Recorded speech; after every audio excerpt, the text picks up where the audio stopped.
अस्सलाम वालेकुम, मैं हूं शाहजेब खानजादा। मौलाना फजलुर रहमान के आज़ादी मार्च से मुताल्लिक ये तासुर था कि हुकूमत और मौलाना फजलुर रहमान में ब्रेक थ्रू होने जा रहा है।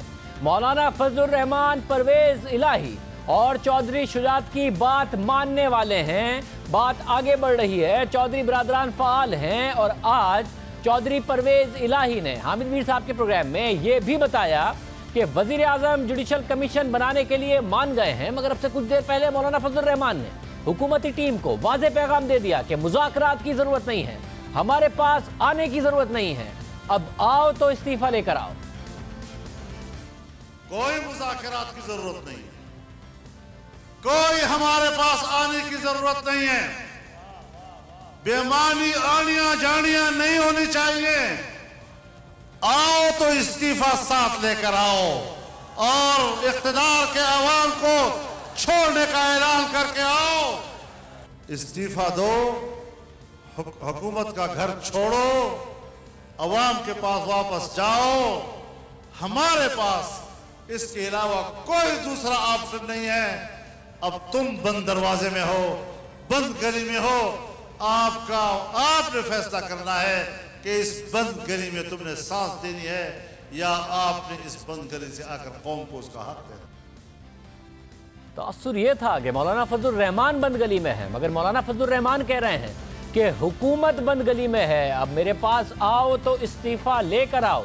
बड़ा ऐलान किया है, मगर अचानक हुआ क्या है? क्योंकि अब से कुछ देर पहले हुकूमती मुज़ाकराती टीम के अहम रुकन चौधरी परवेज़ इलाही ने प्रोग्राम कैपिटल टॉक में हामिद मीर साहब से बात की। चौधरी परवेज़ इलाही ने कहा कि मौलाना फजलुर रहमान से मुलाकात में बातचीत पर कल हुकूमती कमेटी को ब्रीफ किया है, मामलात में रुकावट बनने वाली चीज़ों से भी आगाह किया है। उन्होंने बताया कि हल्के खुलवाने हैं तो उसके लिए वज़ीर आज़म जुडिशल कमीशन पर भी इत्तफाक कर रहे हैं।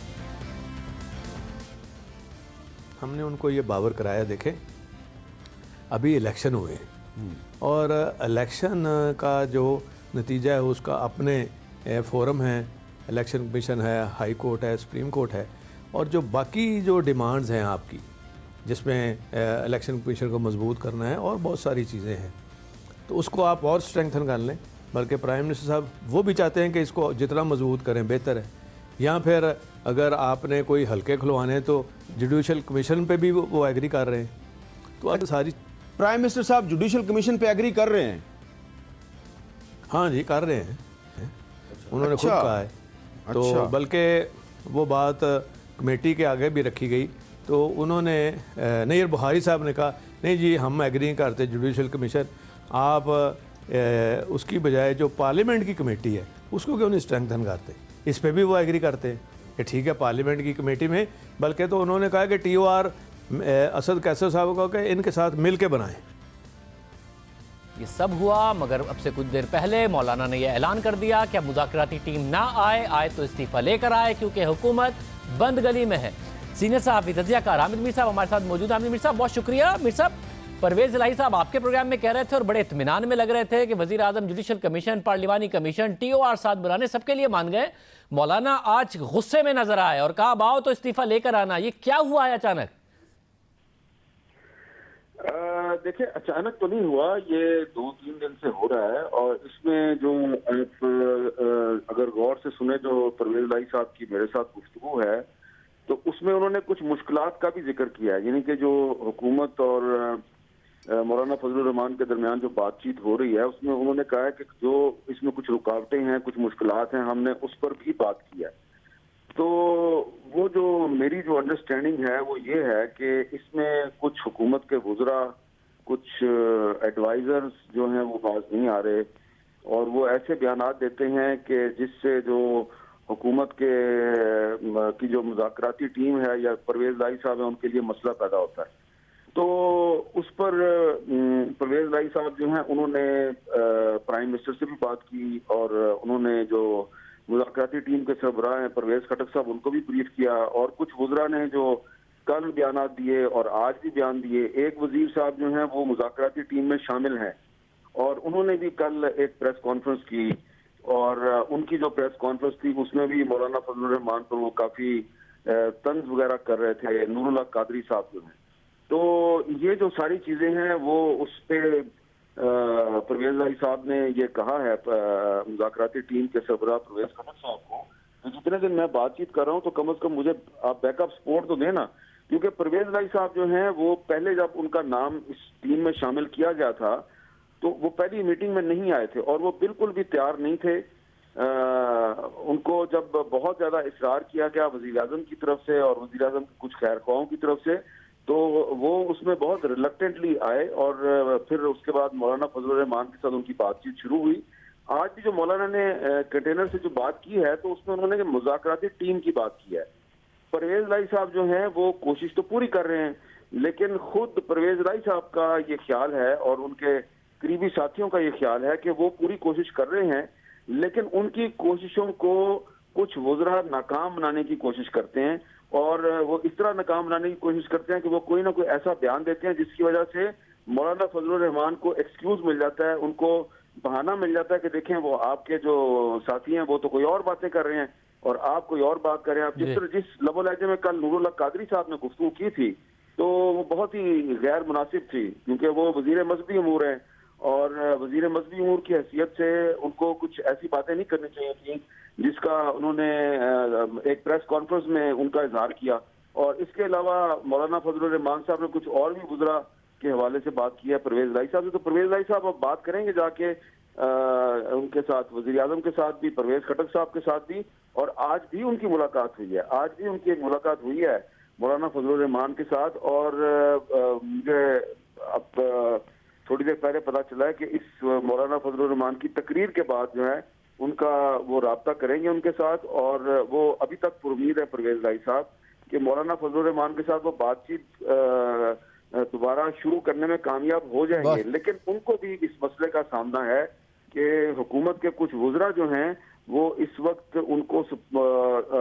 उनको हेल्प आउट करने की बजाय उनका काम मुश्किल बना रहे हैं। बहुत शुक्रिया। हामिद मीर साहब हमारे साथ मौजूद थे। हामिद मीर साहब भी कह रहे हैं कि कुछ हुकूमती वज़रा की वजह से और उनके बयानात की वजह से मौलाना फजलुर रहमान ने ये टफ लाइन ली है, ये सख्त लाइन एक दफ़ा फिर ले ली है कि अब अगर हुकूमती मुज़ाकराती टीम आए तो इस्तीफ़ा लेकर आए, वरना परवेज लाई साहब हामिद मीर साहब के प्रोग्राम में ही बता रहे थे कि इमरान खान, वज़ीर आज़म इमरान खान, जुडिशल कमीशन, पार्लिमानी कमीशन और उसके TORs सबके लिए मान गए हैं। बात आगे बढ़ती नजर आ रही थी, मगर परवेज इलाही का भी ये ख्याल है कि कुछ हुकूमती वज़रा जो बयान देते हैं उन बयानात की वजह से मामलात ख़राब हो जाते हैं। और अब से थोड़ी देर पहले मौलाना फजलुर रहमान, जिनके बारे में तासुर था कि वो बंदगली में हैं, अब भी तासुर है कि बंदगली में हैं, वो कह रहे हैं कि हुकूमत बंदगली में है और अब आए तो इस्तीफ़ा लेकर आए। हुकूमती वज़रा खुद हुकूमत के लिए अपने बयानात के ज़रिए मुश्किलात पैदा कर रहे हैं और ये सिर्फ इस केस में नहीं हो रहा है, क्योंकि एक और वजीर ने एक बयान दिया है, फिर से डील की बातें होने लगी हैं और ये बातें कोई और नहीं, वज़ीर आज़म इमरान खान की ही टीम के एक रुकन की तरफ से की गई हैं।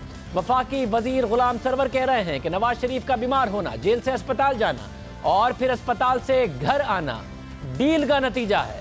मगर ये कहकर वफाकी वजीर ने साबिक वजीर आज़म नवाज शरीफ के साथ साथ वजीर आज़म इमरान खान पर भी इल्ज़ाम लगा दिया है। अपने ही वजीर आज़म इमरान खान पर नवाज शरीफ के साथ डील का इल्ज़ाम लगा दिया है। साथ ही ये सवाल भी उठा दिया है कि नवाज शरीफ तो जेल में थे, मुमकिन तौर पर उन्हें डील की ज़रूरत हो भी सकती है क्योंकि जेल से रिहा होना, उनकी तबीयत के मामलात होना, मगर खुद वजीर आज़म इमरान खान को डील की क्या ज़रूरत थी? उन्होंने डील क्यों की? उन्हें जेल में मौजूद नवाज शरीफ से क्या खतरा था, या जेल में मौजूद नवाज शरीफ से डील करके वजीर आज़म इमरान खान को क्या फ़ायदा होगा? और अगर डील की तो डील के नतीजे में वजीर आज़म इमरान खान को क्या मिला?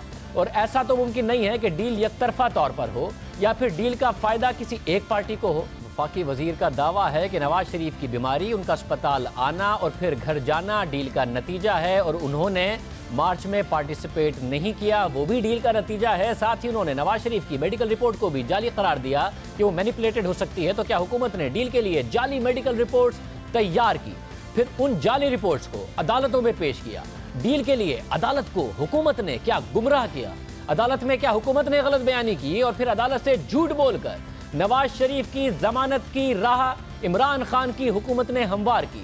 फिर क्या नैब ने नवाज शरीफ की तबीयत के हवाले से जो कुछ कहा वो सब झूठ था? क्या पंजाब की वजीर सेहत ने जो कहा वो भी झूठ था? वजीर आज़म इमरान खान ने जो शौकत खानम अस्पताल के डॉक्टर को नवाज शरीफ की सेहत के लिए अस्पताल भेजा वो भी झूठ था, वो भी डील की राह हमवार करने के लिए था। कराची से जो डॉक्टर ताहिर शमसी आए उन्होंने भी जो नवाज शरीफ की सेहत के हवाले से कहा वो भी डील के लिए था? क्या सब कुछ झूठ बोल रहे थे?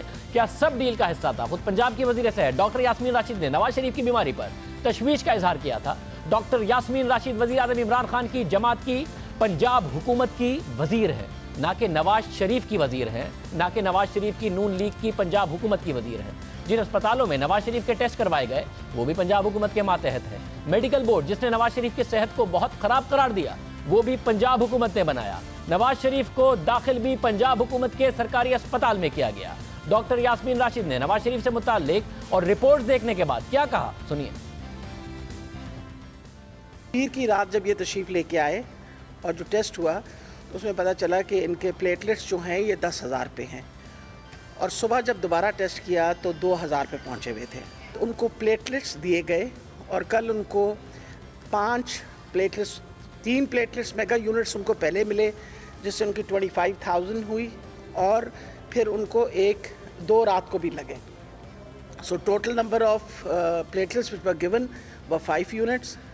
और फिर कल आज के दिन उनकी सुबह जो टेस्ट हुआ उसके अंदर उनके, बल्कि दोपहर में जो रिपोर्ट आई उसमें 7,500 उनके प्लेटलेट काउंट है। कल रात 25,000 हो गया था और आज 7,500 था। अब दोबारा उनको प्लेटलेट्स लगे हैं और उनके जो प्लेटलेट्स हैं इस वक्त हमने उनको ऑलरेडी 2 मेगा यूनिट्स पहले दे दिए थे, अभी तीसरी उनकी शुरू हुई हुई है। क्या ये सब जाली रिपोर्ट्स की बुनियाद पर था, मैनिपुलेटेड रिपोर्ट्स की बुनियाद पर था, जिसका इल्जाम खुद वफाकी वजीर गुलाम सरवर लगा रहे हैं? क्या डॉक्टर यास्मीन राशिद गलत रिपोर्ट्स की बुनियाद पर गलत बयानी कर रही थी? खुद वजीर आज़म इमरान खान ने 24 अक्टूबर को ट्वीट किया था। उन्होंने लिखा था कि सियासी इख्तलाफात अपनी जगह, मैं सिद्क़ दिल से नवाज शरीफ की सेहतयाबी के लिए दुआ गो हूँ। उन्हें इलाज और मुआलजे की बेहतरीन मुमकिन सहूलियात फराहम करने के लिए मैं तमाम मुतल्लिका हुक्काम को हिदायत दे चुका हूँ। फिर वज़ीर आज़म इमरान खान की हिदायत पर शौकत खानम अस्पताल के डॉक्टर भी सर्विसेज अस्पताल आए और उन्होंने नवाज शरीफ की हालत का जायजा लिया। तो क्या ये सब हुकूमत ने डील के लिए किया और ड्रामा किया? जैसा कि सरवर कह रहे हैं कि जो रिपोर्ट्स हैं वो मैनिपुलेटेड हो सकती हैं और नून लीग का मार्च में शिरकत ना करना भी डील का हिस्सा है, और नवाज शरीफ का इस वक्त घर जाना भी डील का हिस्सा है। जो उनकी सेहत खराब है वो रिपोर्ट्स मैनिपुलेटेड हो सकती हैं। यही नहीं, गवर्नर पंजाब चौधरी सरवर ने हमारे प्रोग्राम में कहा कि वजीर आजम ने उन्हें नवाज शरीफ के इलाज की खुसूसी हिदायत जारी की हैं। तो क्या गवर्नर पंजाब को भी इस डील का हिस्सा बनाया गया? नवाज शरीफ का इलाज करवाने वाले मेडिकल बोर्ड के सरबराह डॉक्टर महमूद अयाज ने कहा कि नवाज शरीफ के कुछ टेस्ट ऐसे हैं जो उनके इल्म के मुताबिक पाकिस्तान में नहीं हो सकते।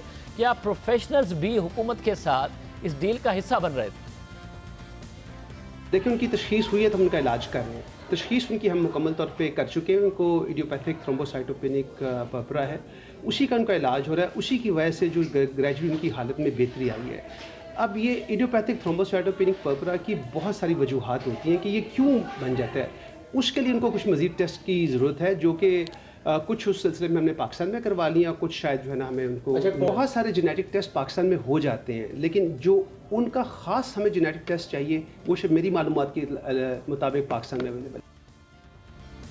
अब क्या नवाज शरीफ का इलाज करने वाले नामवर डॉक्टर्स और प्रोफेशनल डॉक्टर्स डील का हिस्सा हैं? वफाकी वजीर गुलाम सरवर नवाज शरीफ की मेडिकल रिपोर्ट्स पर जालसाजी का इल्ज़ाम लगा रहे हैं, और फिर सबसे बढ़कर वफाकी वजीर ने सबसे संगीन इल्ज़ाम वजीर आज़म इमरान खान पर लगा दिया है, क्योंकि वजीर आज़म इमरान खान बार बार कहते रहे हैं कि वो कोई डील नहीं करेंगे, वो NRO नहीं देंगे, मगर बल्कि उन्होंने तो ये तक कहा कि अगर उन्होंने डील की तो वो मुल्क से, अवाम से गद्दारी करेंगे।